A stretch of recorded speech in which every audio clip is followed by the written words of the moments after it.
Hamilton police officer is recovering tonight after he was shot in the head during a gun battle in a residential neighborhood this morning.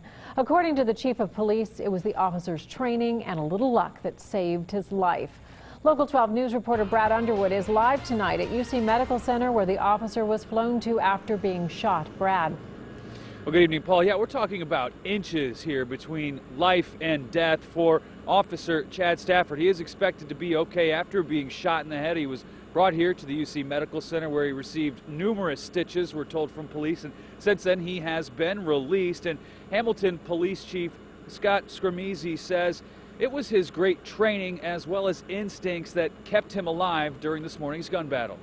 44-year-old Officer Chad Stafford is lucky to be alive, according to Police Chief Scott Scrimizzi. When the 16-year veteran rolled up on Sipple Avenue, he radioed in that he had found the suspect with a rifle. Shortly after that, he came back on the air advising that he had been shot in the head and that shots were fired and that he needed assistance. Shot in the head, Officer Stafford was still able to fire back at 18-year-old Brandon Keller. Officer Stafford, after being hit in the head, returned fire, knocked the suspect down, and he was killed at the scene. Police say Keller was armed with an assault rifle and a semi-automatic handgun.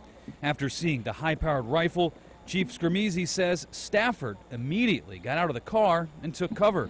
When you're being shot at with an AK-47 style weapon, I mean, those rounds cut through a car, let alone body armor. Chief Scrimmizi says the department had 2 run-ins with Keller when he was a juvenile, but could not go into specifics. This young man probably had some mental health issues, I would think, to be out at 7 o'clock in the morning engaging a police officer with an assault rifle.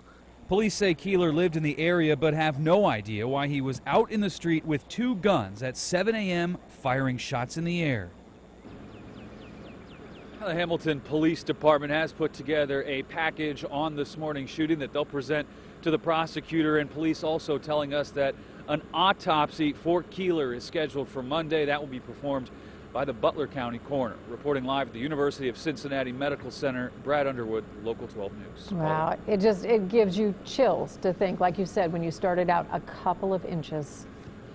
Yeah, that's all it was. I mean, you heard the chief at the top of the show. I mean, if it was just this much lower, it would have gone straight through his forehead. All right, thank you, Brad. And this is the second fatal officer-involved shooting in Butler County this year. On January 18th, a Fairfield officer shot and killed a 23-year-old near his parents' home.